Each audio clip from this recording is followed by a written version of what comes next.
So I want to start by giving you the chance to introduce yourself. Okay, so my name's Holly Sprake-Hill. I'm a wearer of many hats. So I'm a children's occupational therapist, and that's my professional background. Um, I'm an autistic person. I have ADHD, dyslexia, dyspraxia. I collect a lot of labels. Hmm. um, I am a parent of young people with additional needs, and I am an advocate for autism and neurodivergence in across social media, but particularly face to face in my local area, and do a lot of work doing that in my local area. Yeah, it seems like a lot of those things kind of overlap into what you do. As you say, you like occupational therapy, and I guess having been neurodivergent yourself and having neurodivergent children, I guess that has helped you influence you into that field of occupational therapy, and maybe has helped you empathize and understand how to do that, especially within specialising with children's occupational therapy and actually involved in social media advocacy advocacy in the area of neurodivergency. Yeah, definitely. It's taken me a long time to get to this point, though. Or it's not. It wasn't something that just happened. I've been practicing as an occupational therapist for 16 years this year, and I am a late diagnosed autistic person and a late diagnosed ADHD. Um, and since my own young people have had their experiences, it has completely changed my practice and completely changed the way I work, how I approach families, how I talk to people. And I can honestly say it's been for the better. Oh, great. And so we're talking about, like your diagnosis, and as you said, of ADHD and autism, you were late diagnosed. So was it your first diagnosed with was dyslexia and dyspraxia your first diagnosis? And give me like a big off like when you got diagnosed as to when you started off doing occupational therapy and started being interested in that work field. So, my first degree was in something completely unrelated, and I sort of struggled on through that. But like a lot of neurodivergent people, you get told, "Oh, you could just be so good if you just did this, or if you applied yourself more, or if you could just put more attention in and more work in, or do this, do that." And it always seemed massively unachievable because of the things that I was being asked to do. I just couldn't do them. I just wasn't able to put in more effort. I was exhausted, and I still came out with a really good degree in my first degree. But then I worked for a few years as a mental health worker in a community adult mental health team. And I was looking around at the various roles in that team, and I met an occupational therapist, and I realised that actually it was that very nature of occupation. So being able to do the things that are really important to you, that are so empowering and bring you so much satisfaction in your life, and can simultaneously be so dysregulating because the things that you don't want to do or that you have to do can be really pushing you into a place that you resist that, or those things that your body just isn't able to do. Yeah. And Um, yeah, yes, and you were saying that, in like university when you was doing your first degree, it was something a bit of a struggle and challenge for yourself. I assume probably with like being autistic and diagnosed then and having ADHD, like there was this sensorial social aspects that, can be quite a challenge then. And with dyslexia and dyspraxia, then some of the academic struggles and how to, I guess, plan your work and, manage your time and, you know, like manage getting into different, you know, lessons and bits that things such like that, and making sure you're able to write the essay courseworks or like you know, dissertations, you know, in the way that you went to. So like that academic struggle is also is there. So was you diagnosed when were at university, or was it something that No, I managed to miss it again the second time. So I went to go and do my training in occupational therapy, which was another degree course, and my dyslexia got picked up, but not autism and ADHD. But as we all know, it doesn't matter whether you've got a diagnosis or not, it's still in there. It's still part of who you are. And I often smile to myself when people explain how they experience their autism and ADHD as like two sort of opposing forces pulling them in different directions. yeah, And for me, study especially is just like that, because my hyper focus, my special interest is occupational therapy and autism now. But at that point, it was learning more about my course. It was all the things that I had to learn. I loved it. I loved it. I loved it. But I had the organizational skills of a drunk squirrel that had been on a roundabout for 20 minutes and been thrown off. I just could not organize myself. yeah. So I did find that extremely challenging. And despite having all the reasonable adjustments that I was getting for my dyslexia, it still wasn't enough, because it didn't take into account my autism and it didn't take into account my ADHD needs, because we just weren't aware of it at that point. So I guess from like deciding that after working as in the field of mental health, and then, you know, like seeing an occupational therapist in that field, and then you thought that's something that you would mind like training up to do, and, you know, going back to university and getting qualifications to do that.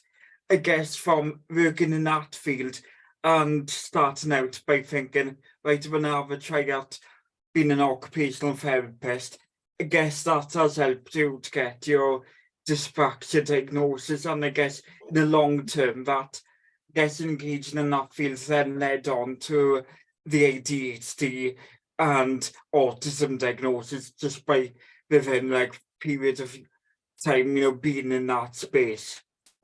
It's interesting you should say that, because I'm not sure it's because I was an occupational therapist. I think it was because of the journey that I've been on Yeah, through my children's diagnosis, through going around the issues they've experienced in education, trying to support them through education.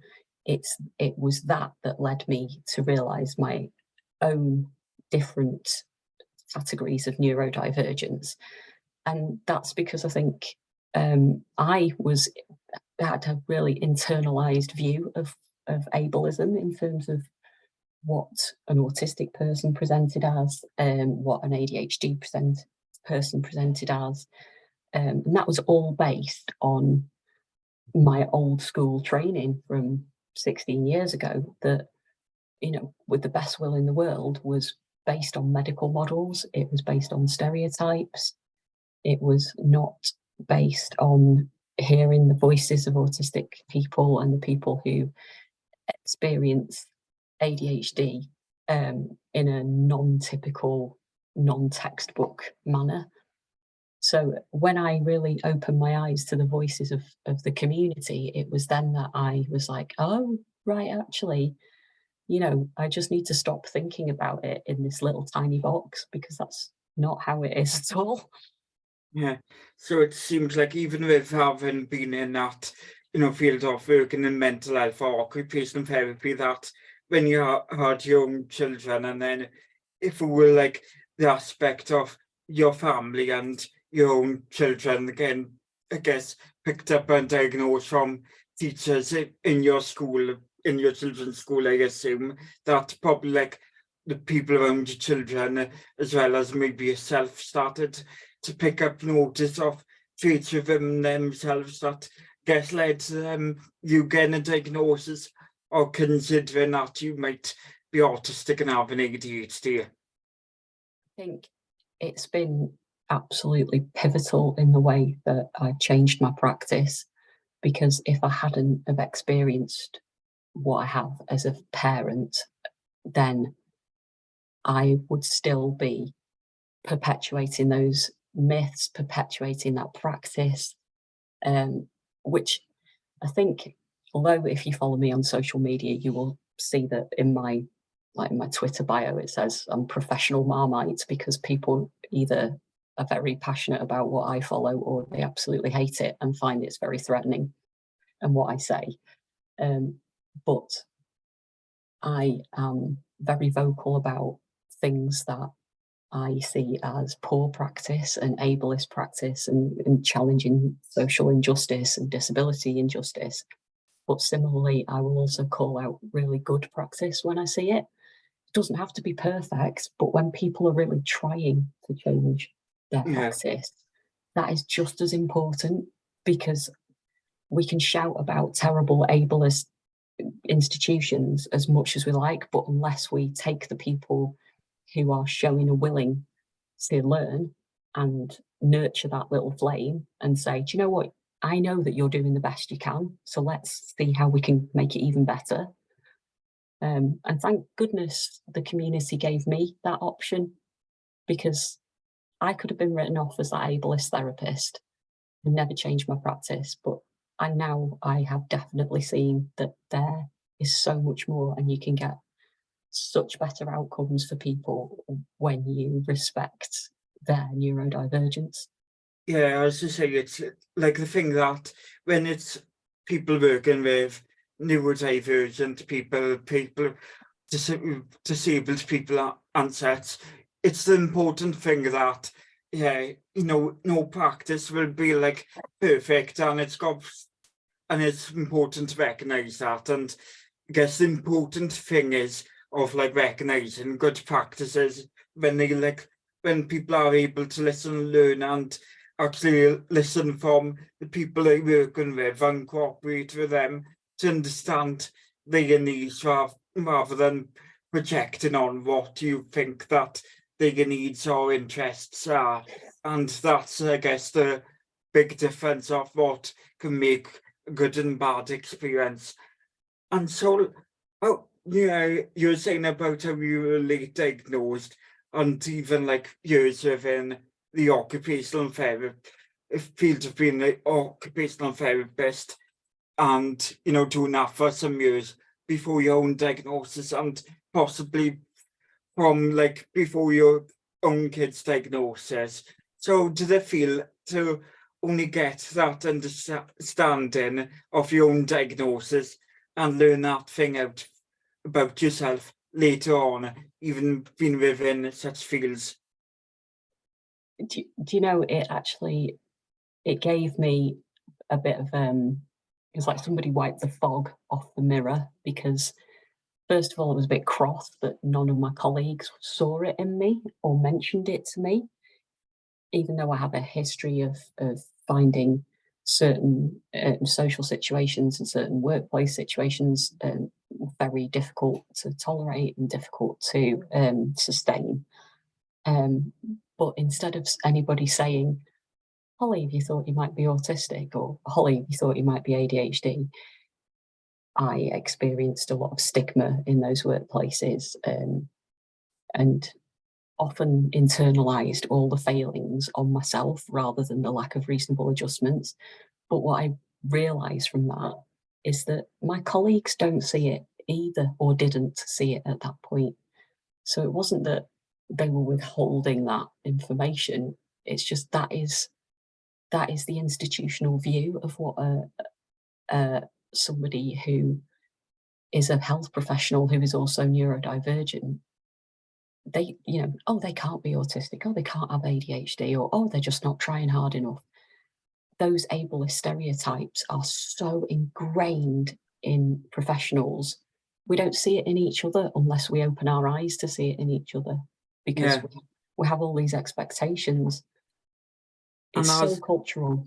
yeah, and as you were saying that, it's something I guess now that you want to be able to, like, has motivated you in your field of work that you're doing, to be able to have discovered and now understand that you are neurodivergent in multiple ways, and the fact that now even like people in your colleagues and people in the space you work with neurodivergent people, I guess it helped you to think that there's a lot more that needs to be understood and more awareness needed. And I guess something that made you think, need to be able to talk about this, learn about it myself, so I can help other people in this field of work that you do. Yeah, I mean, sometimes it's whether they want to hear Yeah, about it or not, which I think is definitely an autistic characteristic, isn't it? Sometimes you just need to info dump at people, but especially when it's to yeah, do with something that is personally very, very important, because it involves not only the well-being of your family and the well-being of yourself, but has such huge mental health and outcome, quality of life outcomes for neurodivergent people. It's like when I sit with other health professionals and my peers and I hear them talk about disorders, deficits, people as if they are a selection of criteria rather than the passionate, compassionate, amazing neurodivergent, particularly autistic people that they are, you know, I'm like, you need to just reframe your thinking here and just remember that this person's values, this person's interests are just as valid as yours. It's just a different set of interests. We don't need to fix them. We need yeah. to help them in the way that they're requesting help. I said, I guess it's like one of those things, as I said, if people aren't willing to listen and learn and don't actually take upon such things, that I guess it does make it hard and a challenge in your field of work, and guess made some of the things a lot difficult in your field, and that, like, guess things got come along more way, and I guess that just that difference from other people within the wider place of work, or the sector you work in. I guess that's why sometimes online you were said you perceived as a bit marmite, is it? Yeah, yeah, Yeah, yeah, and not just online, really. Uh, when I've been advocating for my own children's needs in meetings, it's very clear that some professionals don't want to hear rhetorics around challenging their practice. But that is about a power dynamic, isn't it? And people don't like yeah, their power being challenged. Um, and I think this is where wearing a hat as a parent carer and as a professional and as a neurodivergent person, it is messy because those lines blur, but also it gives me an opportunity to yes, be emotional about it, but be emotional from a very good reason. yeah.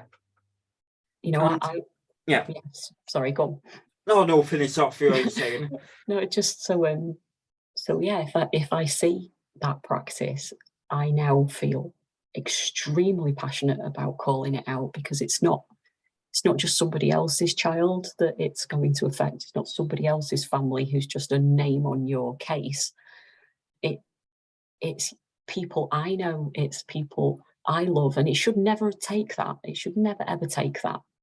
But when it does take that, and when it does hit you in the face, and actually, I'm sure you'll understand this, neurodivergent people flock together because we want safety from each other, and we often find each other. So when people come to me for assistance, it's usually people I know or people I know from the community. And when I see these cases of injustice, when I see them being treated in a subhuman way, it's very difficult to not take it personally, because these are my kin, these are my neuro kin. And as you were saying about that, and like talking about some of the like positive and negative experiences that as you say, that you might be found from people who have referred to your services, and like children and parents work with, to your own experience as a parent. So what are vaguely are the experiences of being a parent have you noticed from, like, guess good on, or as well as being an occupational therapist, like good and bad experiences or interventions for disabled and neurodivergent people? Oh, so I suppose, interestingly, I have moved away from exposing my kids to therapies because I don't think that they're necessarily the right thing um, for my family. I'm not saying that's right for everybody's family, but from my perspective as an occupational therapist, I think there's a preconception that children's occupational therapists working in autism services only focus on sensory, and that is absolutely not the case with me. And it's not the case in terms of how I would view somebody's situation when they come to me, because as OTs, we're trained to see people holistically, and not holistically in a sort of hippy dippy way, as in to see that whole person in the context of their life. And there is nothing more important for an autistic person than the context of their life.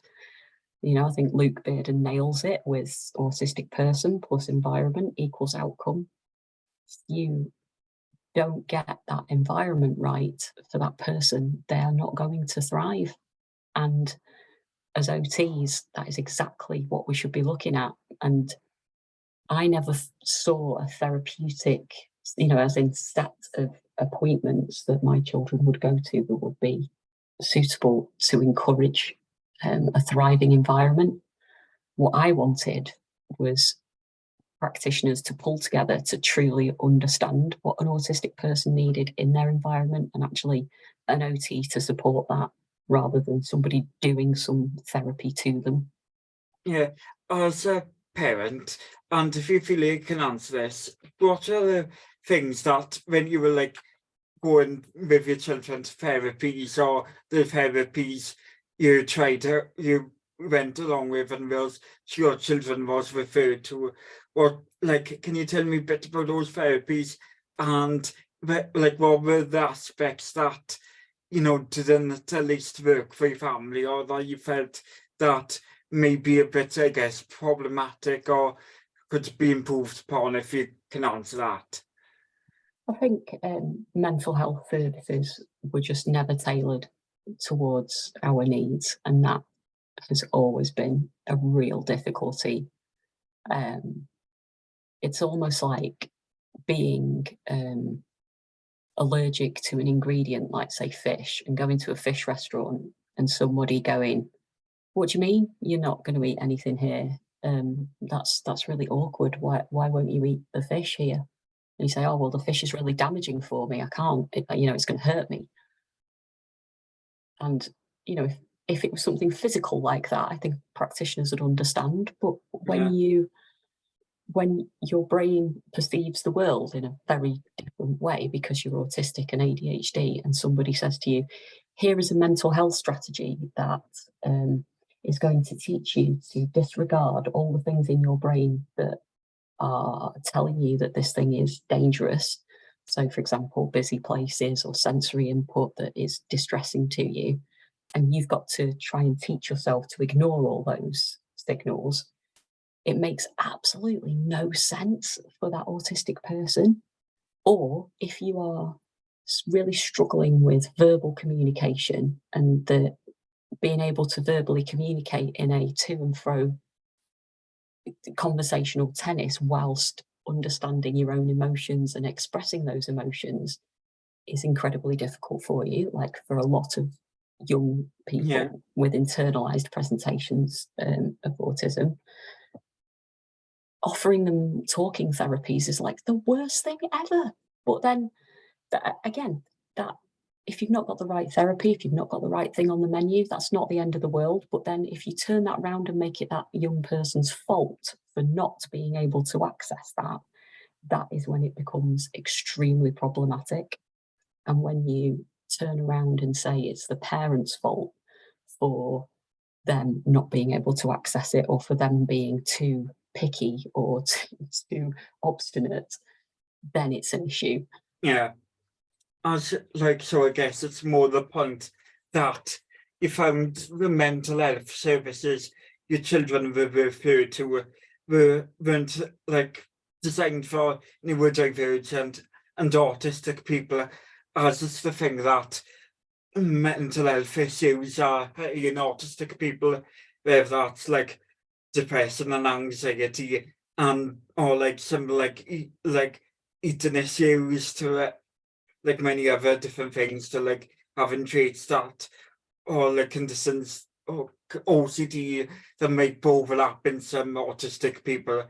And some of it is down to like vivid sensory anxieties, or to a whole different experience of what people are exposed to being autistic, and what are the challenge of being autistic in a neurotypical or neuro or holistic world anyway.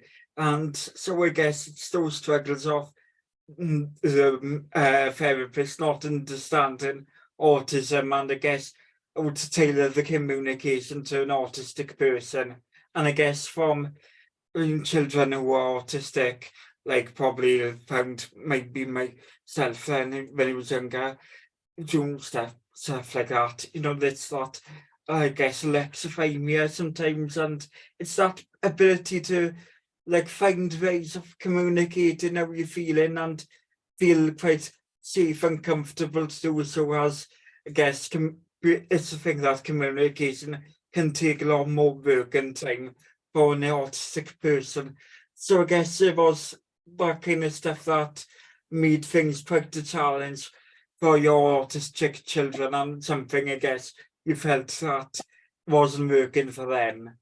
Yeah, and I think, when you look at how we are taught as children and young people to understand our feelings and to verbalize our feelings, and some of the emotional and mental health strategies that have gone into schools over the last few years, they are all tailored towards neurotypical ways of thinking and ways of expressing yourself. They're all focused on talking, time to talk, do this talking, let's talk about our feelings. They're all talking about mindfulness, this immediate assumption that will be therapeutic for you.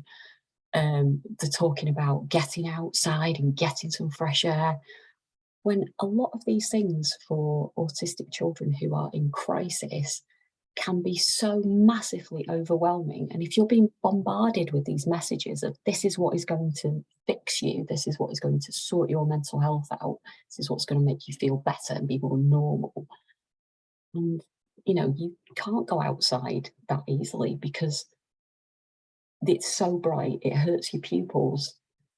You can't cope with the noise of conflicting sounds of outside because it's just too overwhelming. Or you can't cope with wearing outdoor clothes to go outside, or you're absolutely petrified of somebody seeing you because they might talk to you and then you'll have to make small talk. These are all issues that are just sort of washed over by these generic mental health strategies that are put into place in schools. So as our autistic and ADHD children start, and that's the other thing, quiet your mind. You try quietening your mind when you've got ADHD. it's like, somebody stop the squirrels. But you're already onto a loser, because how can you do these health promotion activities when your brain just does not work like that? And that's what I mean about an enabling environment. It's not just the bricks and mortar around you. It's what are you being taught in your curriculum? What are the messages that you're getting from the societal education and public health strategies? Do they meet your needs as an autistic person? Probably not. I guess it's that thing of like with like the typical mainstream education system that is kind of like focuses on a mainstream rather than having a universal accessible education, as say focus more on in neurotypical population of the educational system. And it's that thing that education from young age could be done in a much better way that allows young people, whether they're holistic or autistic, neurodivergent or neurotypical, to understand what different ways of like feeling and expressing emotions are. If like from young age I learned a bit more about, like the emotional and sensory differences of being autistic way before my own diagnosis, I think that would have such an impact, if, as you say, that, some of it can be a bit too bright and loud, and, for the senses, and then for, an autistic person, and in terms of mindfulness, that can be a thing, kind of finding a quiet environment, like suited to our needs for us to be able to switch off, relax, be energized, and just, if you find space is too overwhelming, and plus to be able to, like, kind of, as I said, from the lexicon area, then it's that being educated on like the different way of feelings, emotions, and reading it, and like how other people, express their emotions. Because as you say, with the like very autistic and ADHD, and you say that sometimes start to set the mind off, especially if you read trying to work out other people's emotions, because sometimes you're thinking some people might be angry with you and not knowing what for, and all that, like that, like social difference that can impact an autistic person's mental health from young age. And I guess it's that things that could be improved from like a schooling point, I guess, or like a young person's life. I mean, imagine if when, like, I mean, you look much younger than I am, but Yeah, starting school, if you're identified as autistic, ADHD, dyspraxic, whatever your divergency is from early on, and somebody, instead of going, "Oh, I can't believe you're so rubbish at PE because you're dyspraxic. Why can't, you just need to try hard. Can you just get dressed quicker in the changing rooms?" Instead of barking on at you, somebody says, "Oh, yeah, do you know what? Would you like a bit more time?" Not forcing it on you, but actually empowering you as a young person to understand your own needs, just as, people who don't have these levels of neurodivergency get. And for you to feel okay about that and not ashamed into it and not blamed about it. And I do wonder whether we would spend so much time being anxious as autistic people if we weren't so worried about all the things that we had to be anxious about, because we are spinning those plates all the time, like controlling our sensory environments, controlling our executive function, making sure our tone of voice is right, making sure we've masked adequately so that people don't get upset that day, making sure we've fed ourselves, fed other people, done all the things we have to do, blah, blah, blah, blah, blah. But also done those within the parameters that our autistic brain wants us and needs us to do. yeah. You As I know, as you said, that would be something quite beneficial, and for others to understand maybe like the neurodivergent person in that situation or not, to be educated on those things from a young age, and to focus on like making sure that those experiences are like adhere to and tailored to, and understood and empathized a bit more, and able for your peers to understand that. And that would be so much important, because then like if your peers understood a bit more, then I guess you would feel less anxious and concerned, because you're not so worried about them seeing you for being different or neurodivergent. yeah. And yeah, So for it to be an accepted neurocultural difference rather than this perpetual failing that certainly followed me through my academic life, through my working life. You know, it's an internalized sense of, oh, if I could just do things this way, I would be this. If I could just do things that way, I'd be better at that. And it's not necessarily how people perceive me, but it's how I always perceive myself. And it's because of this constant message that if you tried harder, if you did things better, if you were more organized, if you were less focused on this thing instead of that thing, or if you could just let go of the thing that you're so passionate about, and find more time for whatever the thing is that your manager, boss, teacher, whatever wants you to do, you would just soar in this area. Like, well, Yeah. actually now I am in a position where I'm basically living and breathing the thing I'm passionate about, and thank goodness I am, because it nourishes me, and that, as an occupational therapist, just makes me realise how important the monotropic interests and hyperfocus is to autistic people for our own well-being. So it's not mindfulness, it's mind empty of everything else and mind full of the thing that I need to be and want to be full of, which is, for me, it's learning about autism, it's talking to autistic people, it's being with autistic children. So on the topic of occupational therapy, can you like give a definition to what occupational therapy you're tailoring, and what are the things you tend to do with the field of work that you do? So that's occupational therapists' worst nightmare, is to have to come up with a definition of what we do, because it's so different all over the different age ranges and across the lifespan. It's a bit like asking a doctor, so what do you do as a doctor? Yeah. And then they'd go, oh, I'm a doctor of this. And you'd go, all right. And you wouldn't really, then you'd just go, okay, that's fine. But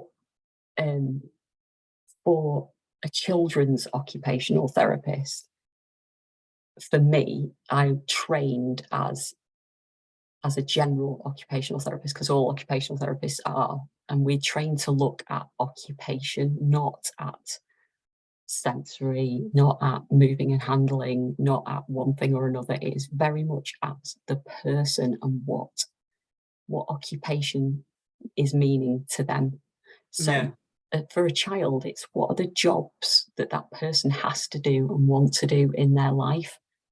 Now, the shift as an autistic, neurodivergent, affirming occupational therapist is, instead of me going, here's my autistic child that I have been asked to work with, they need to go to school, they need to get dressed, they need to help tidy up, they need to do all these sorts of things that we expect a child of that age and that developmental stage to do.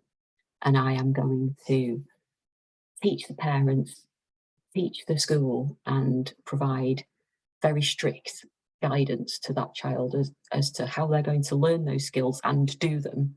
And then I end up with a really miserable child. Instead of that, I am very much asking, what is important to that child? Is it the tidying stuff up? Is it the going into assembly?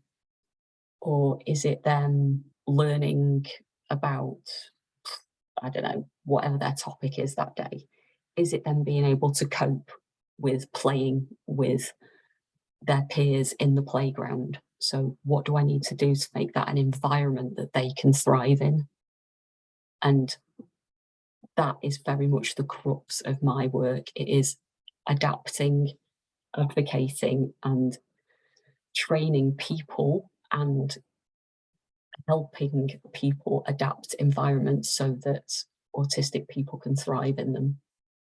And in terms of one-to-one with that autistic person, it's about them learning how to advocate for themselves so that they can ask for those adaptations if they need them, understand what it is they need, understand their identity, understand their occupational needs, and that they have a right to choose their occupational needs based on their autistic identity, not what everybody else wants of them. And I think that's such a huge battle when you're a child, because everybody has an idea of what they want from you. Yeah, it's definitely one of those things that is definitely quite hard to define, because when it was like, you know, thinking about like occupational therapy, what like questions to ask, there was when I did an interview on speech language therapy the other week, it seemed a bit more easier to define, because, you know, like it's a field that it says quite in the question that it's speech language therapy, but with occupational therapy, something that I had before with myself, that kind of focused on dyspraxic when I didn't have the diagnosis of autism, just it's when I was a child, and it was like focused on those more motor, you know, skills and those areas. And then from what you were saying then, it's like a lot more than what I understood of what occupational therapy is and was, and you know, like, so there is a lot more to it. And So yeah, to give you an idea, like in the past when I was in my first paediatrics job, I did a lot of fine motor work with people and a lot of gross motor work with people. So I would do treatment programs where I would expect them to be able to hold a pencil in a certain way and expect them to be able to write things in a certain way. And I'd be doing drills with them and asking their teachers to do that with them.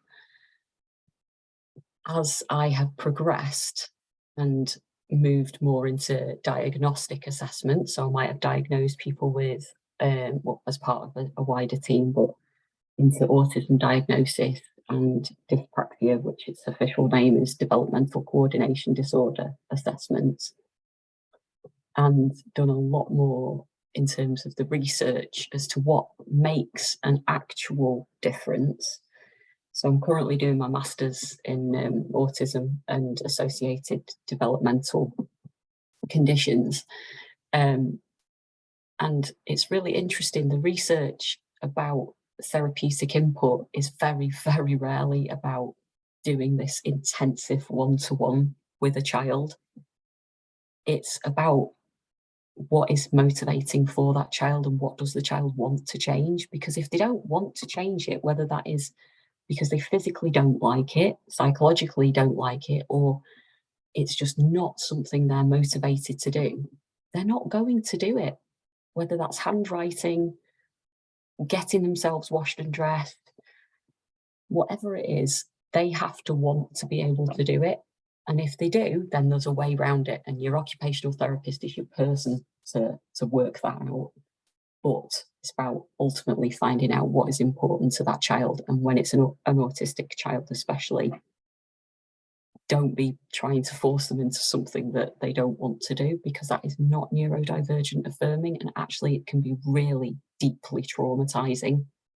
Yeah, it seems like a lot of the culture and, you know, the practice of occupational therapy as well with children is changing a lot at the minute, and you know, it's like only recently starting to change in a certain way that it's becoming more neurodivergent affirming and understanding people with multiple diagnoses is, even though I assume that probably being a neurodivergent person who is able to understand things from a lived experience and a neurodivergent affirming way. I guess you're probably still quite a minority in your field of work, and still, I guess, I imagine there's quite a lot to work on with that, because, like, remember, like, I know from my personal experiences of occupational therapy that the therapist I had, which was over, I don't know, 12 years ago or something like that,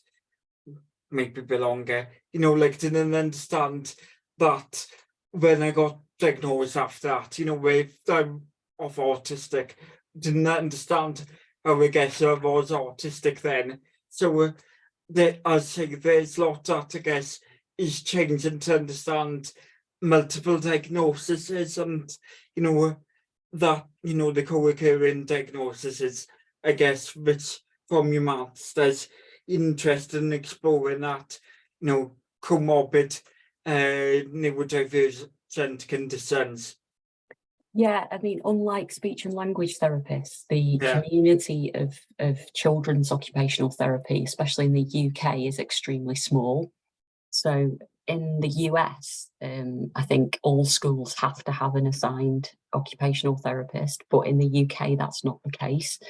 So there's often very small community-based teams in statutory services like the NHS, and then there'll be other sort of specialist teams in hospitals and other areas. So as a community, we're really small, and often when you have a very small community of therapists, it can take a big push to move people out of their comfort zone. And I think there is a lot of talk about neurodivergent affirming practice. There's a lot of people saying that they want to make moves to co-production with neurodivergent people and understanding much more about what autistic children and ADHD and dyspraxic children really want. But as a parent, as well as a neurodivergent autistic person myself, it's not moving quickly enough. And one of the sort of discomforts I have in my profession is we don't shout out enough and we don't kick up enough of a fuss as a profession. And I would love to see us be better at calling out ableist practices and really being critical of our own practice to see how we can improve it all the time to meet the needs of the contemporary population, not the population that we got trained with in a textbook that was written 30 years ago. And I feel like that's something we really need to work on. I was going to say from the community of occupational therapists as to like speech and language, like there's a lot, it's a lot more smaller, as you were saying, that there's not as many people working in this field, and they assume that, I guess, for how many people are getting diagnosed now, because like there's a lot more young kids who are getting diagnosed, whether it's like dyspraxia, dyslexia, ADHD and autistic, with like multiple different conditions, whether they motor, and sensory like autism and communication and such, that would need support from occupational therapists. And from what speech and language therapy is, I assume that occupational therapy like requires a lot more in terms of understanding an autistic or neurodivergent person, and really learning the details of what they need as a person. And I assume if like the services are quite small and narrow, then there's enough support in terms of how many people are in the field to actually get on and be able to move things forward, because there's not enough people there. Yeah, absolutely. And it's also about the commissioning arrangements of what that service is designed to provide.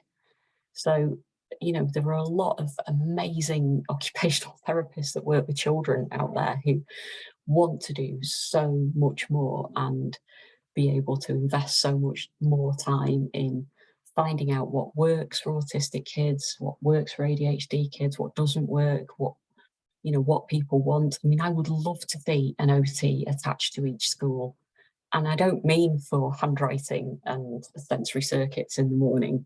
I mean for really working with those schools on the ground to look at creating enabling environments for young people to really thrive in.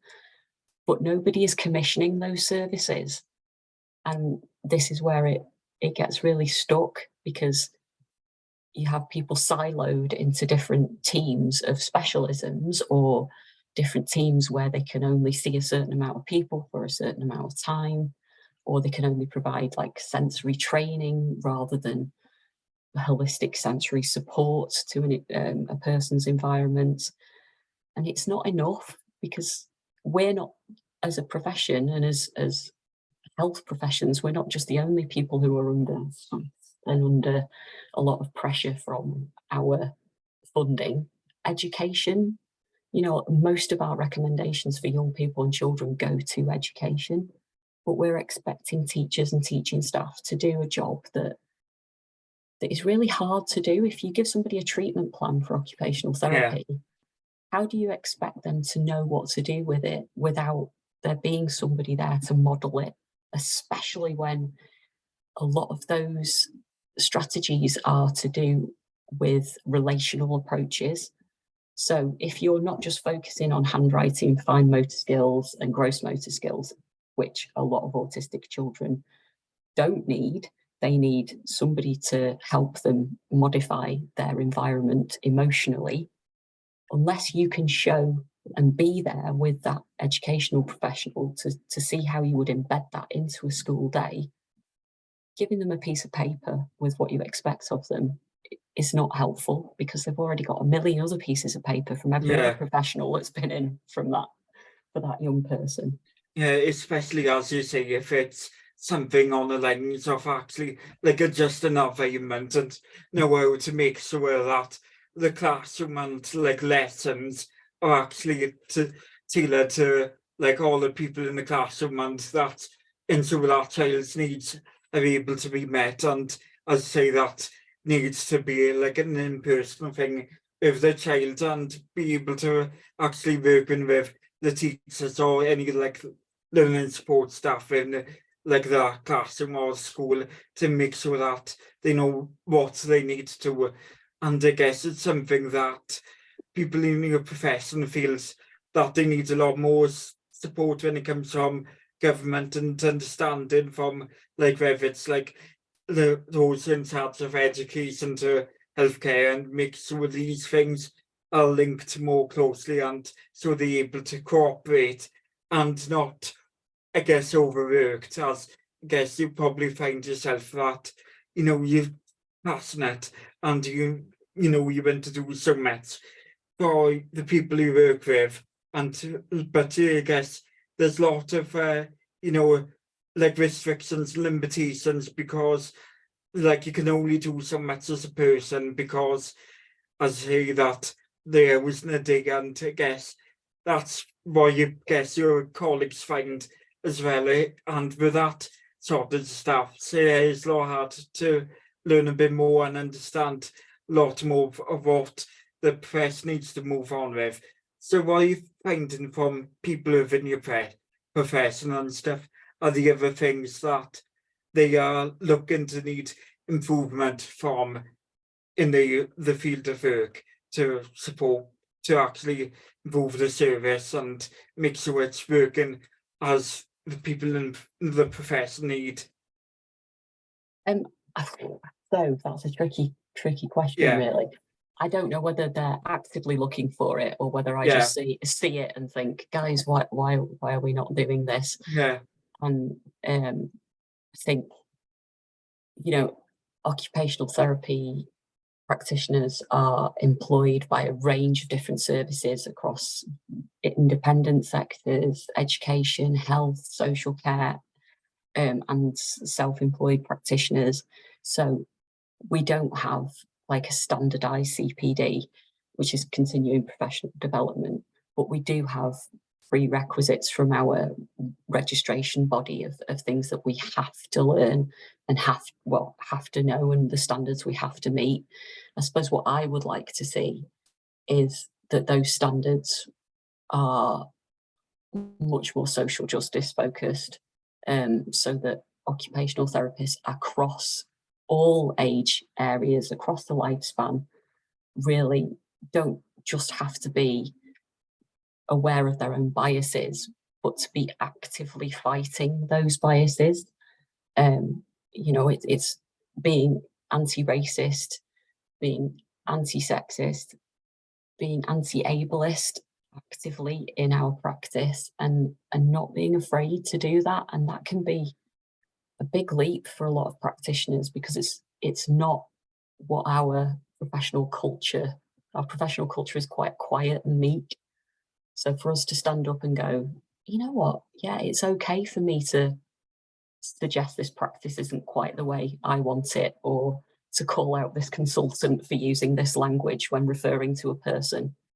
That's okay, because I am Yeah. standing up for the people I work with in the way that they need. So it seems that what is needed from like that your community and the area of profession is to be able to have a space for more cooperation and get some more collaboration from people who are of occupational therapists. So I guess there's more a ability to know what things are needed to improve, and I guess to be able to learn and listen from each other in terms of what things could be done better to support in people with different needs.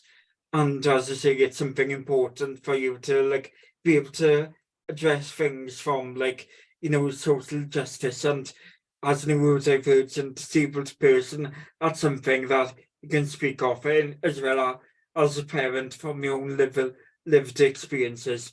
And but as I say, it's like a challenge with that, you know, like the shortage of people in your field that, you know, is so that, you know, like I guess with the restrictions that I guess people probably may find that there's not enough time, and you guess with that you just need more people to be working in the field just to be able to have the time, just to be able to have the space to have this time to work together and collaborate and speak on things. Sorry, give me a second. Yeah, that's okay. Just bear with me one sec. Yeah. All right. Oh, Can you pause for a moment? yeah. I'll pause. And Oh, yeah. So I'll say it's part of life. Yeah, what you say, like It is. yeah, So one of the things that I think is really interesting, though, is that in our recent keynote lecture that was given at our it's called the Elizabeth Casson Memorial Lecture, and we had another magnificent Welsh person who's an occupational therapist called Keir Harding, who he's a mental health occupational therapist, and he really set a very good bar for challenging toxic environments and ableist thinking, and really challenging occupational therapists to consider their views on their client groups. And if that they hold those biases, how are you going to challenge them within yourself, and how does that affect your practice? And that was so powerful, because I think that's one of the first times I've really heard it as a profession. So it's not just me banging on about these things. It might just, there's certainly a lot of me banging on about it from an autistic children's perspective, but the conversations are happening within our profession, and I think that's a good indicator that things are changing in the right direction. And I guess like the important thing you want to see is, I guess, more people being interested in working in the field, and like being wanting to work in the field. I'd say like being able to stress like toxic environments and ableist thinking would be quite important for that. As I guess you would find it would be great if, you know, have more neurodivergent people who will got lived experiences like yourself, to be able to work in the field, so they can understand what the people that you're working with, like through their own lived experiences, and stamp out the ableist thinking. And so from that lecture, what was like some of the points and the like kind of the message on the toxic environment and ableist thinking?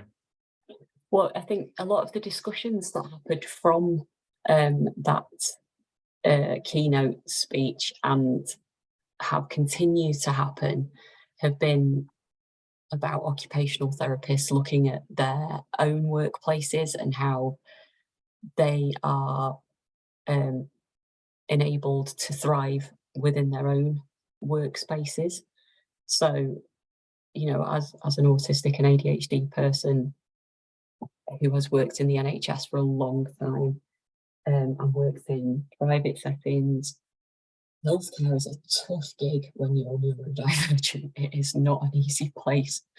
There is plenty of opportunities where lots of your skills can thrive, but there's also lots of opportunities for you to feel like you're not doing things the way that people want you to do them. So that has in the past led to bullying and those sort of institutionalized toxic environments. But also this idea of being able to really reflect on the service you provide. And if you're having these discussions about, oh, that person's come to my service and, well, they just don't fit what we have to offer, you know, what does that actually mean? And when we talk about children's mental health and autism and ADHD, neurodivergency, a lot of the experiences, and OTs do work in children's mental health, a lot of the experiences parents have is that their children don't fit the service, not the service doesn't fit their child. They're being told that it's their child that doesn't fit the service. So the fact that we are being encouraged to question these things, not just question them, but to actually make a real change. I am hoping that my colleagues and peers feel a real increased sense of bravery and that the rest of us have each other's backs to make changes about these kinds of practices. Yeah. Just a bit slow coming. Yeah, as you said, like with the point that, you know, it's about, as you said, like, and so that the service fits the child, as you said, that, you know, like kind of relates to the experiences with like your neurodivergent child when they were in like talking therapies and therapies for their mental health. And as I said, those therapies they had negative experiences with. And from, like, I guess, your experiences as a parent, would you say are those things that, what would, you know, like, fit, what things have, like, fitted your children and worked for them, and what type of things, like, how do you, would you like to see, like, mental health services or any type of services that support your children to be improved or meeting needs? So what you said earlier about alexithymia, and I don't know if you're aware of interoception as a concept. It's quite new in the sensory world. So this understanding of what's going on inside your body and those sensations of inside your body, and how they're linked to understanding emotions. You know, for me, if my children had gone to a service that had enabled them to understand the language of their emotions, and not just my children, for me when I was younger, and I needed that kind of support, nobody ever decoded that for me, so I carried it as a burden.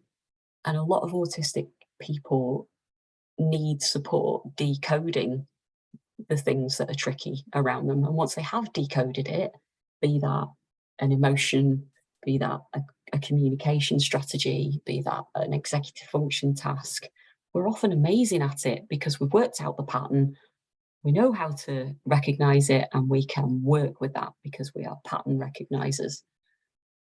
But if you are left with no key to decode those patterns because you're missing parts of the code, which are, for a lot of autistic kids, ability to understand what's going on inside their bodies and name it and relate that to an emotion.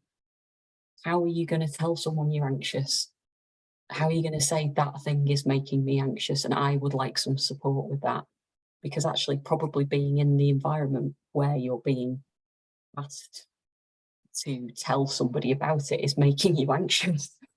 Yeah, as you said, it still feels quite like a recent concept I come across, and I say there's like it's only like coming to more awareness within the community as of late, you know, with interoception, and it's something that if it's only like now coming to the autistic community, like into like something that we talk about online and in online spaces, like now rather than few years or back, it's something I guess that it's still a lot for our time for where are supporting autistic people and their parents to learn and understand the autistic person's needs, are still to learn about and understand properly and have the right information to understand that. And as for like a parent, what would you give us some of the advice to understanding your autistic or neurodivergent child's needs?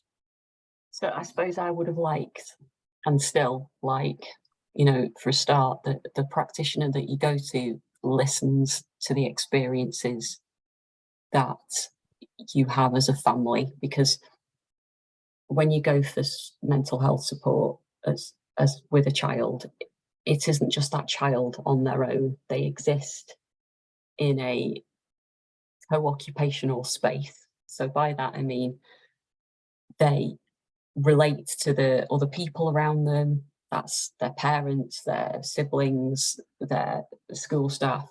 So they don't just, well, nobody just exists on their own, but children especially are extremely dependent on other people.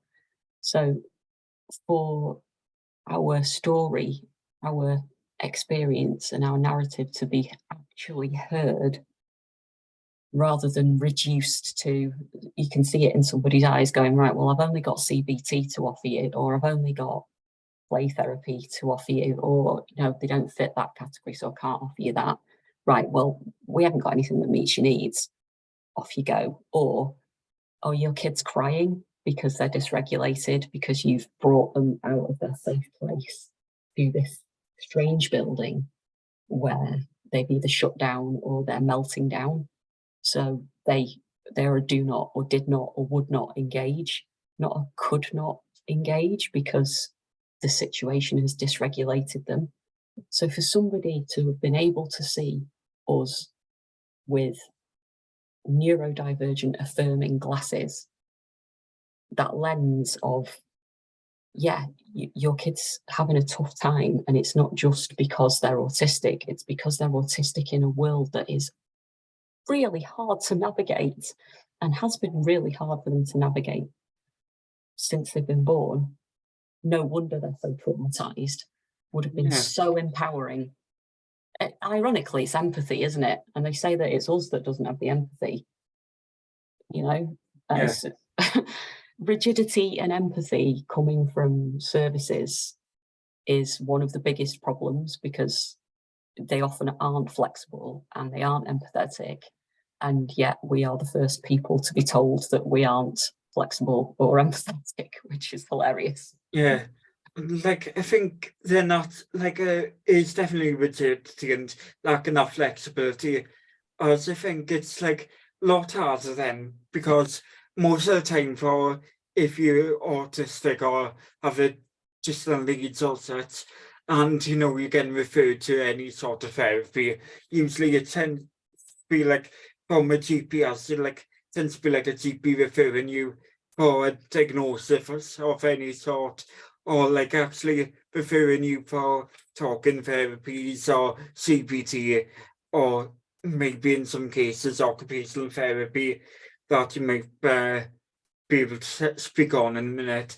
And I guess from that, it's the thing that if the GPs are general practitioners, it's hard for them to understand specifically what are the services that an autistic person needs and what are the right ones that they need to be directed on, because it's not a specialty that they have to be able to understand the health needs or the well-being needs of an autistic person.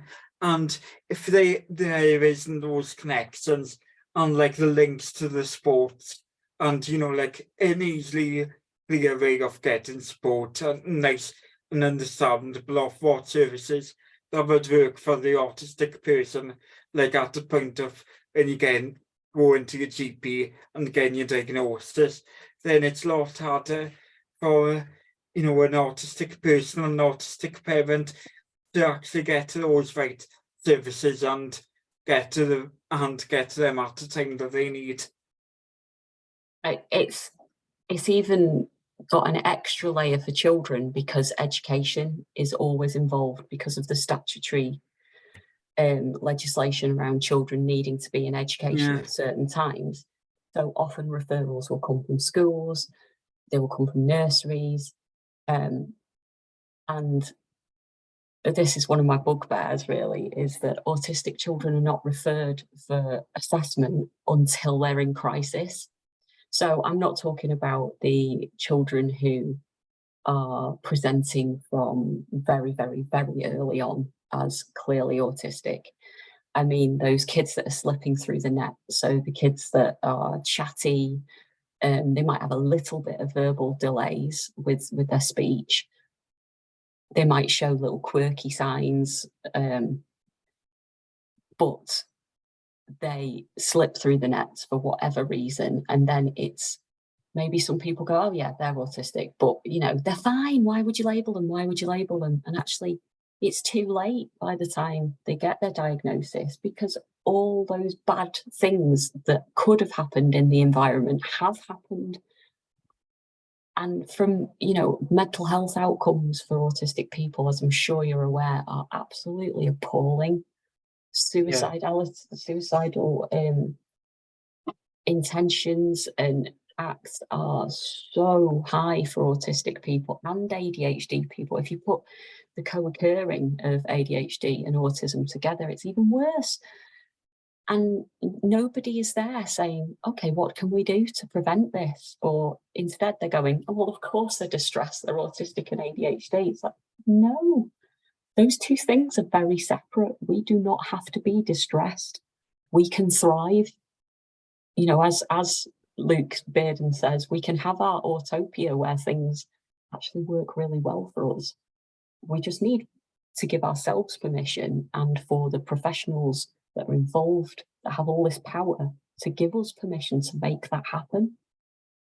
Yeah, I was like, you know, like I just like listed down now and talking about like the state of things in the NHS, and I guess it's the thing that if like you got so many different, you know, walls and hurdles to jump through, and so many different ways of blocking people for the correct support, and as you say, you got like kind of like the two separate things for a child, the autist, you know, when the autistic, you know, that they have to go deal with the education system and health system in path of diagnosis.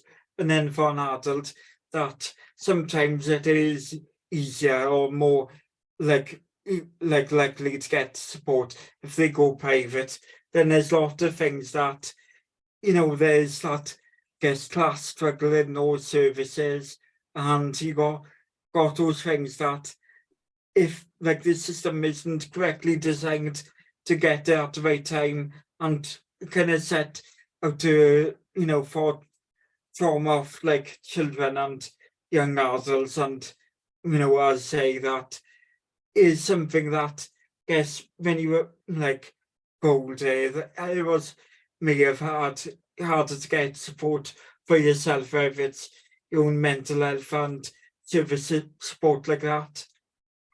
I think the systems are made up of individuals, aren't they? They're made up of Yeah, individual practitioners. And I think nobody comes to work with children, well, at least I hope they don't, to make their lives miserable or make yeah, families' lives miserable.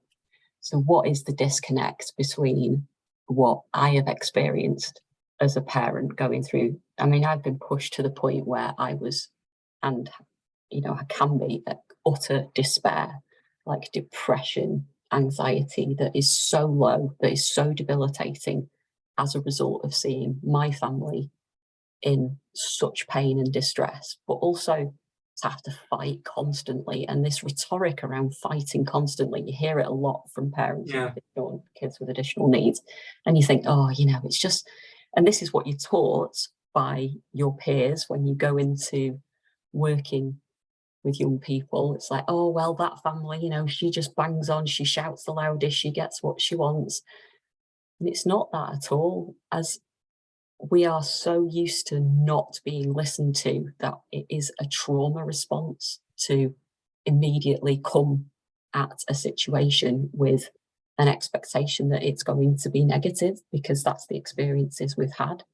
So for these systems, if we could change the culture in terms of what those individuals understand about what is autism, because the GP that refers the person has probably been trained 20, 30 years ago and has a very old, outdated view of what autism is.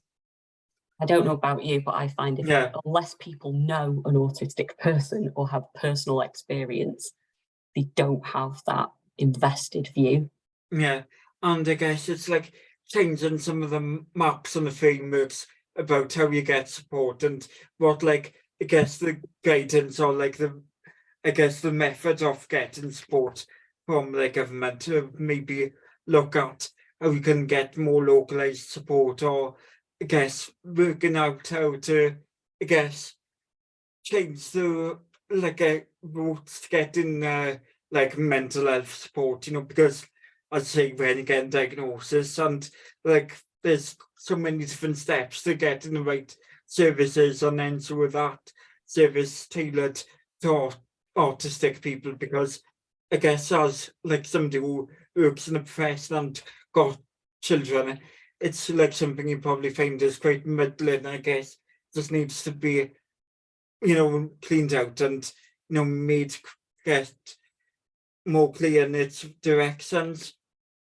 It would be lovely if services were designed to meet the needs of people, rather than based on, here's a pot of money, what can we do with that pot of money?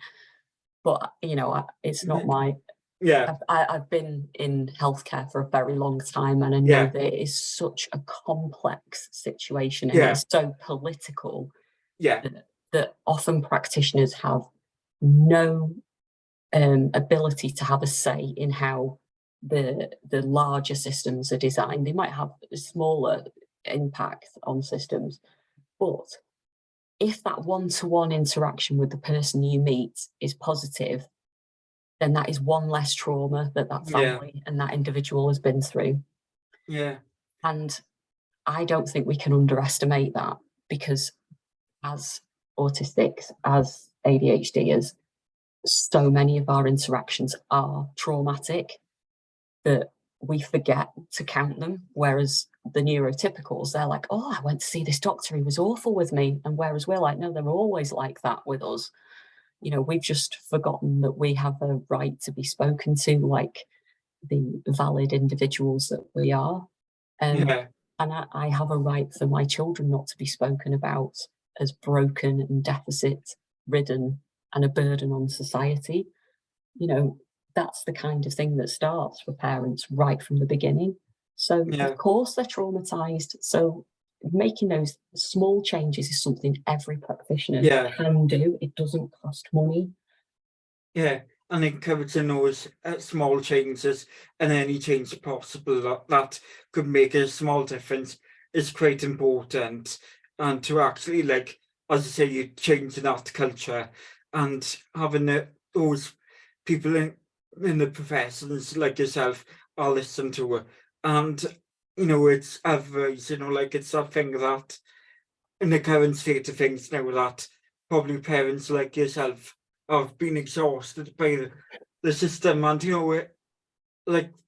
being like, I guess, what sometimes maybe a neurodivergent person that doesn't have like a neurodivergent child probably doesn't understand some of the, I guess, exhaustion, and I guess hard, like how hard sometimes it can be for a parent in terms of sometimes, I guess, the process of like advocating for support for your child and getting right support for your child can be quite exhausting and isolating and damaging on your own mental health, and very difficult for that. And so the parent is supporting, got the right information and education, because I guess it's quite hard for parents to get the right support and information that they need. Absolutely, and especially to get neurodivergent affirming support that isn't based on very outdated behavioural strategies that are very few and far between. And I run a parent support and youth group in the town that I live in. And the number of exhausted, burnt out parents, because of course, when you've got a neurodivergent child, you're more than likely to have a neurodivergent parent, at least one, more likely to have two. We like to flock together.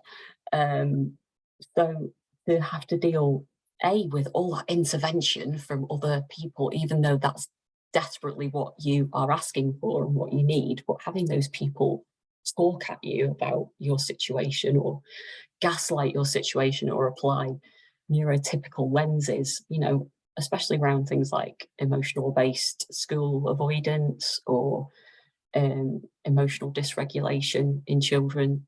The first point of call is parent blaming, and the second point of call is always, well, what can we do to be a punitive measure to that child? Whereas we all know that autistic kids do very, very badly with punitive measures and behavioural strategies.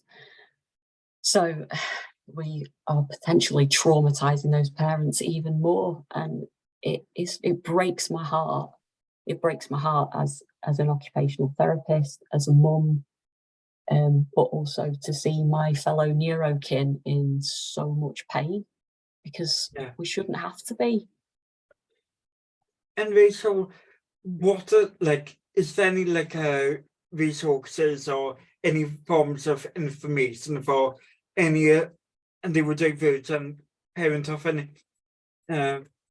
neurodivergent person, to find out more information and reliable information of how to support a neurodivergent child, or any information that they could learn more about autism and neurodivergency? What are the resources would you point somebody to? Oh, there are some amazing things that have come out in the last year or so, and in fact, I've got goosebumps just thinking about the amazing work that Andy Smith and Spectrum Gaming do. They're currently running a sort of autism introduction to autism online course that's thick, short sessions. It is a fee. I think it's about £40 for the 6 sessions, but my goodness, it would be so worth it, because it gives you the opportunity to hear autistic young people and children created content about what helps them in school, what helps them at home, how to manage emotional dysregulation. This is what parents are asking for. They're asking for their lives to just to not be not autistic, for them to be just happy and okay, and for things to be settled. And that isn't a big ask for our young people. I just want my children not to be miserable. Yeah. And when you've seen your child miserable for so long, that is very, very powerful. And actually hearing these autistic young people's voices in this created content is just so empowering. There's also an Australian charity called Reframing Autism, who have a free online modular course as an introduction to autism, which is fantastic. Again, really sort of takes out the sting of language that you might not have heard before around neurodivergence and some of the terms that people just don't use outside the autistic community. Things like monotropism. Who's using that over in neurotypicalville? No one, because they can't concentrate on anything for long enough. That's what it is. And then in terms of reading materials, I would say definitely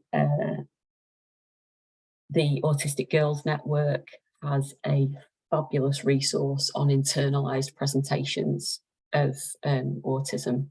So a lot of later diagnosed, either young people who identify as female or who are born female may have an altered presentation of their autistic identity. So they're not the textbook presentation. To see it all written down in the Autistic Girls Network white paper is just amazing, because it can be so validating to read that. And I would say any of Luke Bearden's books on managing anxiety in autistic children and autistic young people, if anxiety is something that your young person's struggling with, it's a brilliant place to start.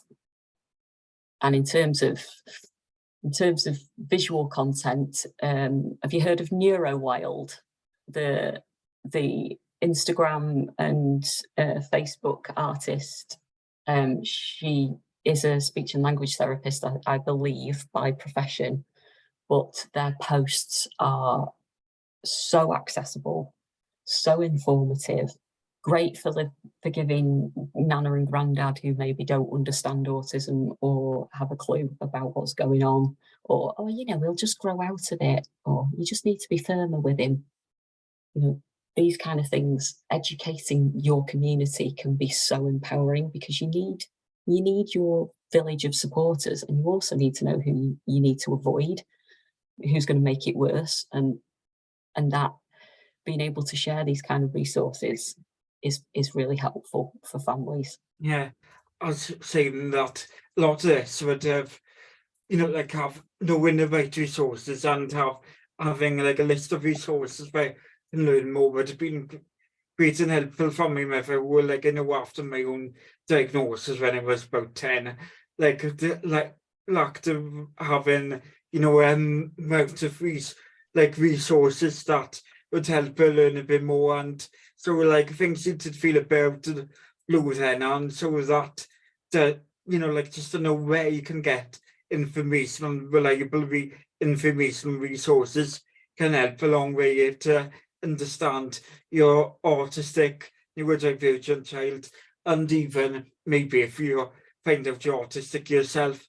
And like also on a list of questions I had was, as you're saying that, speaking of, you know, as a parent, you like I could see that you said online about like your child has additional needs, and you know, has had negative experience in the mainstream school system, and you know, is in a like special school. And so can you explain, well, like what some of the differences are, and like the benefits of like a special school education, and what were the challenges you found of mainstream school education for your child?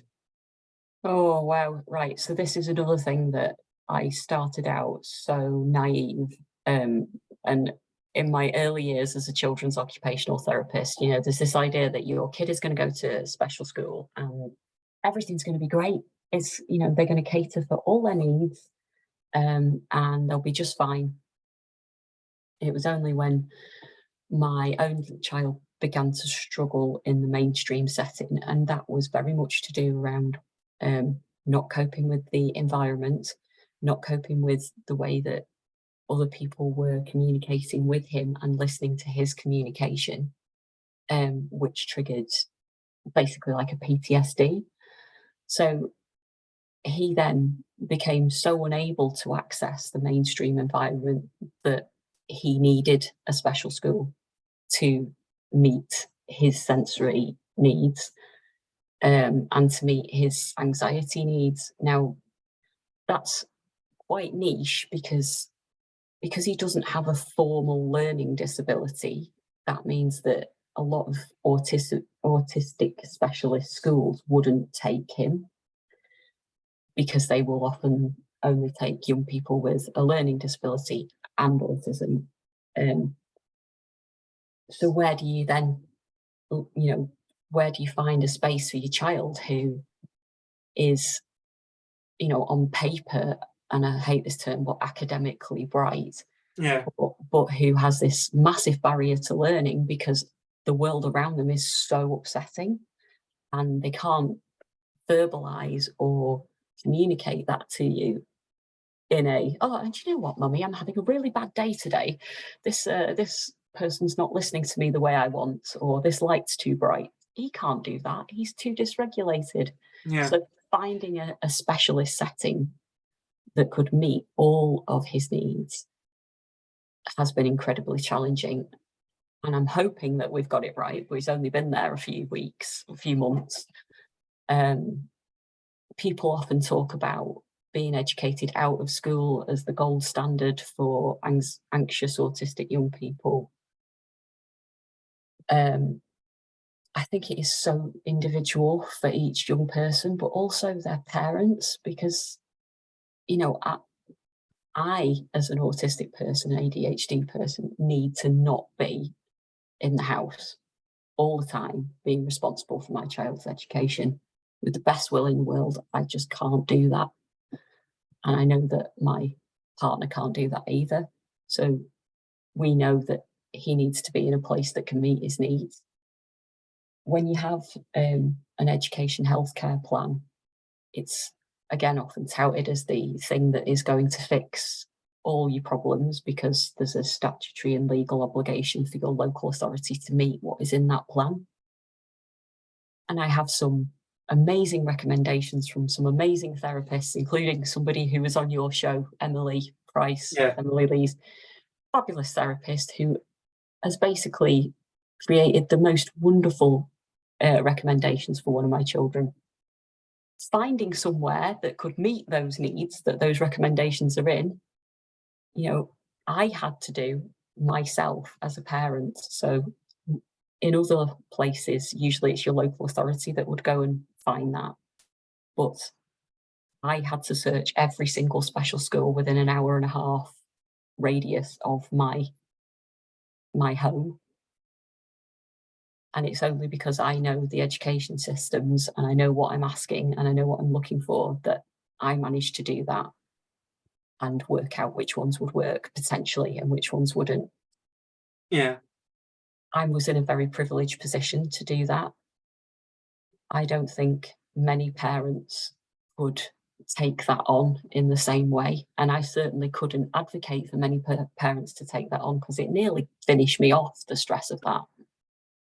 Yeah. So when we talk about specialist versus mainstream, it's never as simple as this is the school that's going to meet all your needs. This one isn't. Because, you know, like as we've said before, these schools are made up of individuals, and a lot of our autistic kids need relational safety. So they need relationships to form the environment, not just the bricks and mortar, not just the therapies that are coming in. They need those key safe relationships to build everything else from. Yeah. As you saying with that relational safety, yeah, that's a big thing. As like you need to have like people you can trust to like to talk to if you got any problems and you need any extra support or whatever you need, so like, and like, or to communicate stuff in which way you communicate to in that school environment. And like if your child was upset or you know like having a bit of a bad day or needs a bit more like support and advice, and you like you went to that like him to be in a school that you can ask for that and get that and be able to know they can trust and feel they can tell a member staff that. So that's kind of real important thing that I can tell with that. And guess we and have like at least one friend, like one of two friends you can actually feel comfortable, you know, with, and not too isolated in. And I guess like for an autistic person or for some autistic people in schools where, you know, like they can be quite a lot bigger now these days, you know, the high schools like can be quite like 800 odd kids there, you know, like a mad number. And I guess for, you know, like an autistic person, probably like your son, you know, that must be like an overwhelming environment. And with like, I guess his peers might not understand his needs. And as you say that with him like having like what was like PTSD type experience, it kind of tells how, you know, bad or how severe things can get for an autistic person in school, that if it kind of goes not doesn't go right, and how severe it is. Because some people might not think that, you know, a young person's mental health can be that severe and severely affected by school. Yeah, yeah, and that is something that we did come up against, trying to get support for him from our local mental health service. You know, there was a bit of a rhetoric around, well, of course he's distressed, he's autistic, or it's behavioural. God knows what it's behavioural is ever supposed to mean, Yeah, because, you know, what isn't a behaviour? You know, yeah, anything that anyway. So it took extra advocating from me to be able to say, no, this anxiety was not there and now it is there. And here are the precipitating factors that have caused this issue. If this was any other child without a diagnosis, you would be taking this very seriously. But because you've assumed he's autistic, therefore he will, and it must be experiencing anxiety, it's acceptable, but it absolutely isn't. And it stuff like that is for me a real indicator of how autistic people end up with such terrible mental health outcomes and such yeah, terrible life outcomes, because this is how we're treated from the beginning. yeah. Like it seemed like excused and, you know, Mm, like they see it as a way of brushing it off and not doing anything about it. And then, as you said, for like when, you know, like you were trying to get like an alternative education from the mainstream for your child, then if amount all that, as saying the resources would be quite hard to access for like a parent who might be not had the support he had from somebody as great as Emily Price, who was able to, you know, resource the right information and like education resources that would work for your child. And as I said, that with some of the specialist education tends to be tailored around, you know, those with learning disabilities that may not be as academically tailored, and, you know, like giving the best out of what somebody could get like in the university education, or like looking at advanced things. Then I guess it can be quite hard in getting the like the higher education that would meet your like challenge your child right enough, you know, give him the opportunities that he deserves and has a right to. And I guess that there's a lot of inequalities in education that prevents those things. absolutely. And again, none of the individuals involved in our family's care have ever been, well, actually, that's not, it's strictly true, but most of the individuals involved in our family's care have not been actively obnoxious or actively seemingly um, deliberately not wanting the best or actively unpleasant to be around when we've sought their support. They've all tried their best with what they've got. It's just they didn't know what to do because they hadn't got the right understanding of what this little person needed. Yeah, That's for so many different reasons. But he is my child is a very good example of how trying to put outdated behavioural strategies onto a young person gives a very traumatizing outcome. And, you know, we see it all over social media stories. Heidi Mavia talks about it a lot. She's got a book called Your Child Is Not Broken. Any of the groups that talk about emotional based school avoidance, you know, you will see this trail of children that have been broken by a system that was made up of very well-meaning practitioners. And that's what I suppose I mean by making a change one person at a time, making it at an individual level, because if you don't, it's those individual relationships that don't change. yeah. And in addition to that, just when, you know, like into more conclusive end of the interview, And like I know you do such training as, like, if when you looked up on your website and did a bit of research, I think you do a training called Sunshine and Sewers training, if that's such a thing. It is. Yeah. Yeah, So do you want to tell me about that, or on some of the different trainings you will like got reference on your website? I do. My son is likely to be back any minute from school. Right, yeah. So just so you know, if somebody comes bursting in. Yeah. So my sunshine and showers training was part of a Health Education England bid from one of my colleagues in my previous job, looking to support early years professionals to know more about how to support neurodivergent early years children. So often 0 to 5-year-olds don't have a diagnosis of anything yet. They will go to mainstream primary schools, they'll go to mainstream settings. People will be picking up that maybe they have speech delays, maybe they have interaction differences. And a lot of what we were hearing from the practitioner community out there in early years was that they just did not know how to support these children and their families if there was a suspected undiagnosed condition that would eventually be like an autism diagnosis or an ADHD diagnosis or a DCD diagnosis.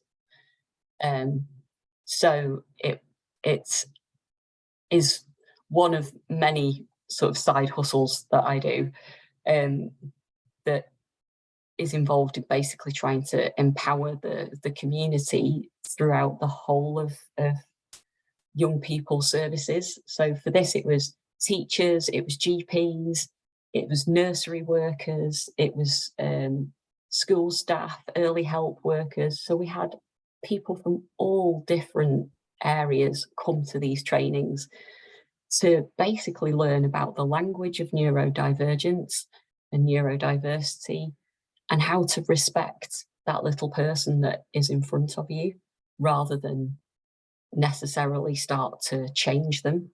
Yeah. So I think a lot of interventions in the past are just about what can we do to change them, what can we do to change them, which can lead to big mismatches in emotional regulation and frustration.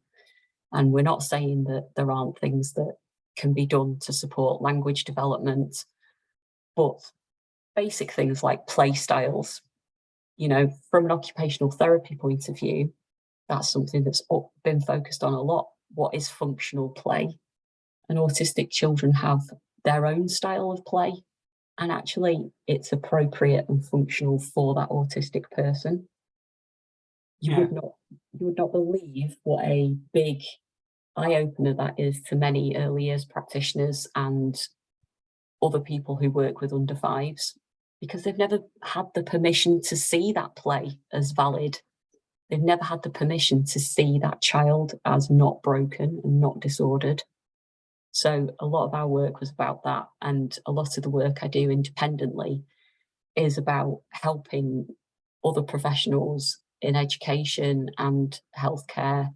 And I think I'm going to go and speak to a load of music teachers at the Royal Northern College of Music in September, basically about reframing their view on this autistic person in front of them as a valid individual who doesn't need your interventions, they need your time and your relationship.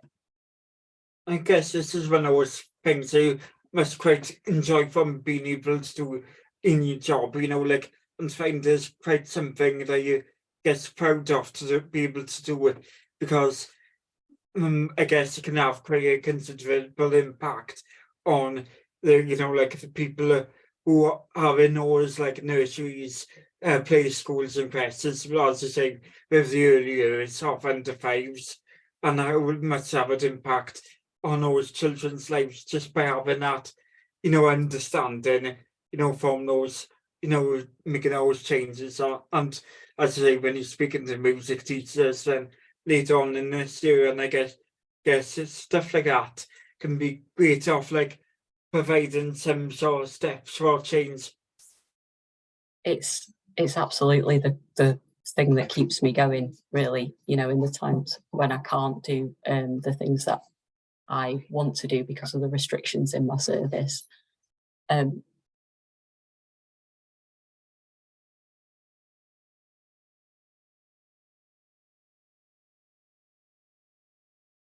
you ready to Yeah, keep on talking? Yeah, do you want to finish?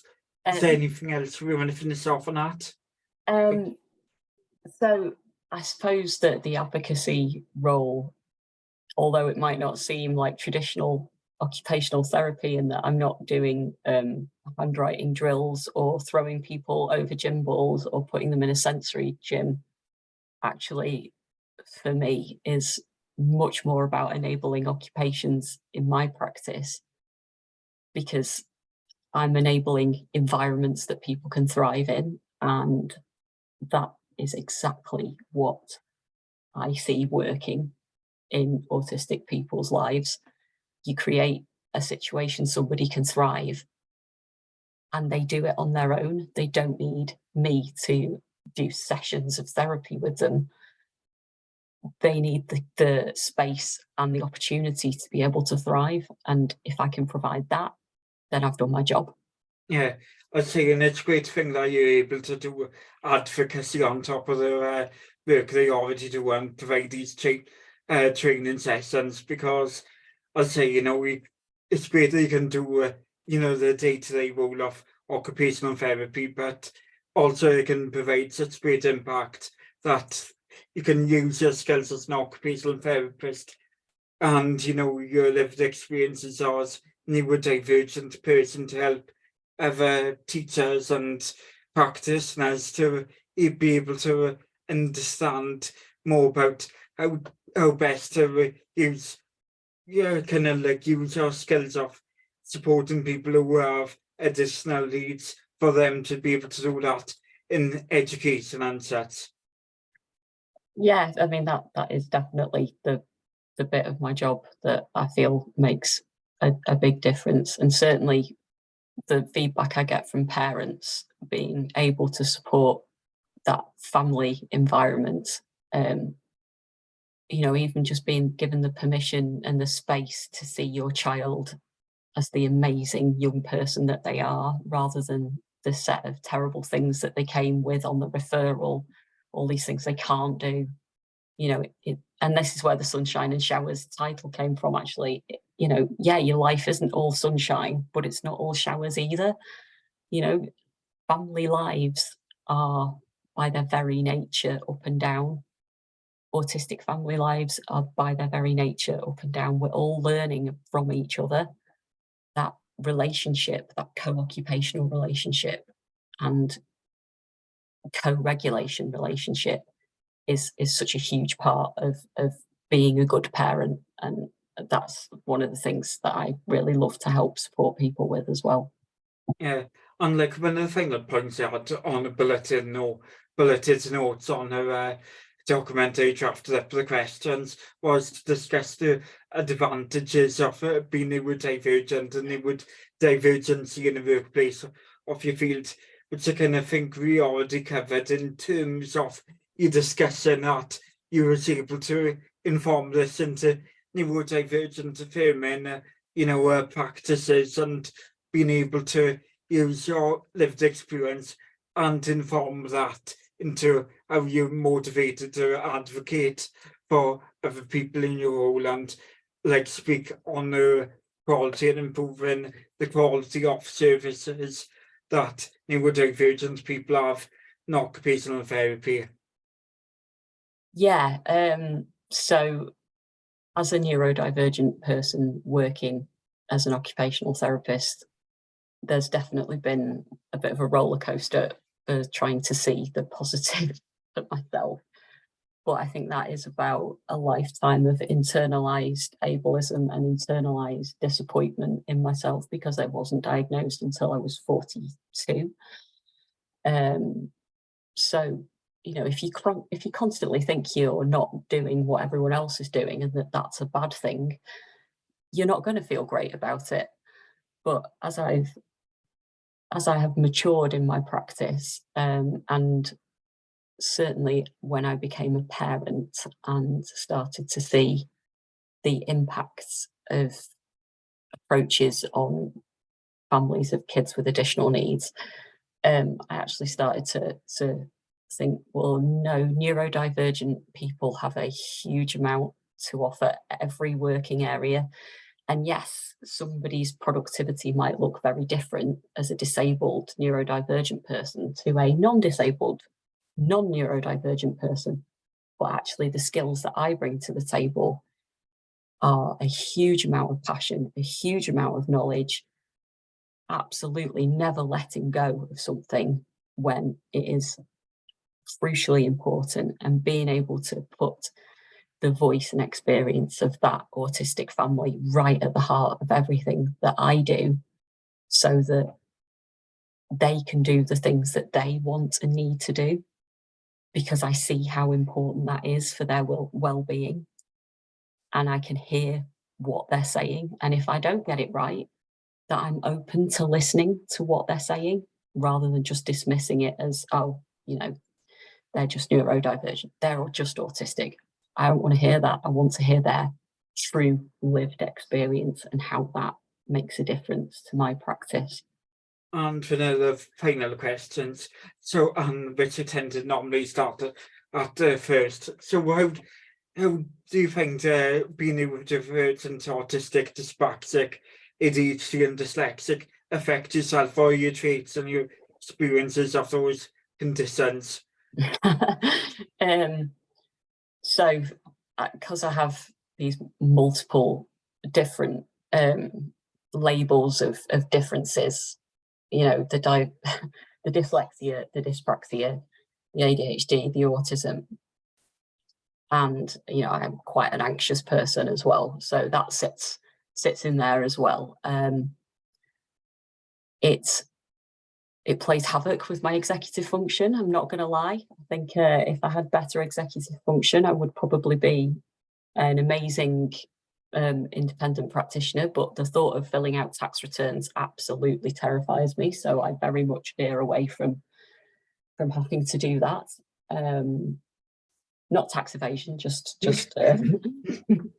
just kind of doing things from a voluntary perspective rather than a paid perspective, because it is literally that it stops me in my tracks, the thought of having to have additional paperwork in my life. And I know that is to do with my organisation skills. But similarly, the passion that I have from my autism and from my ADHD means that I'm running the only group for autistic and ADHD children in my town. And it's got amazing feedback from parents, and I've got some amazing volunteer partners. So now I know where my strengths are. I can ask other people to help with the other bits. Yeah. It's just being able to be strong enough to know that. I just need to be able to let that go and go, do you know what, I know I can't do everything, and that's all right.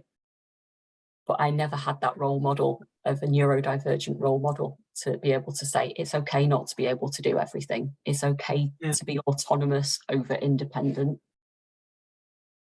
Yeah, you seem to work out a lot of things for yourself and done a lot of, guess, you know, like, you know, guess probably being late diagnosed, you've probably found ways of being resilient and all like kind of learned your own skills and, you know, methods of how to do things and how to manage yourself. And I guess of finding your own ways of how to keep yourself up, like even with executive dysfunction, and of how to manage your life in a way that it works quite well now.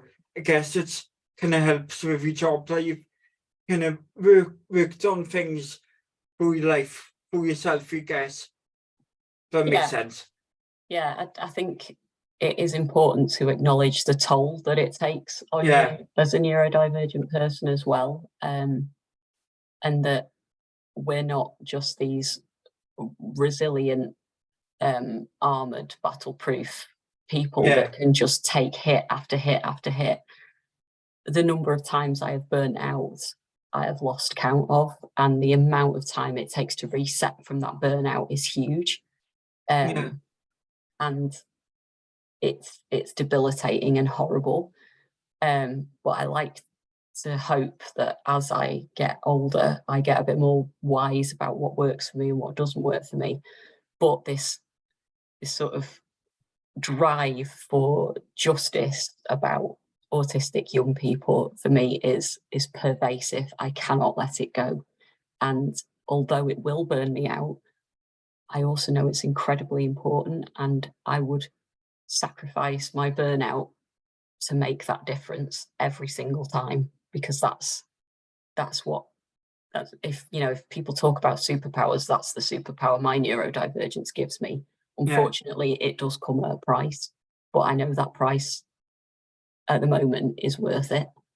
Yeah, I see it. Well, as I think of it, like being autistic and neurodivergent, it's very nuanced, and like it's not like no way like one off like saying yeah it's a great thing or no it's like not a bad thing. It's just one of those things. It's just it is what it is, I find. And as I say, you like with like the name sunshine, and so as you give it the training, sometimes can be censored, sometimes it can be so as, and that's just like the part of the life of it. And I guess that's something that you learn to yourself. And with that, like, is there anything else you want to say they haven't got to say on a podcast?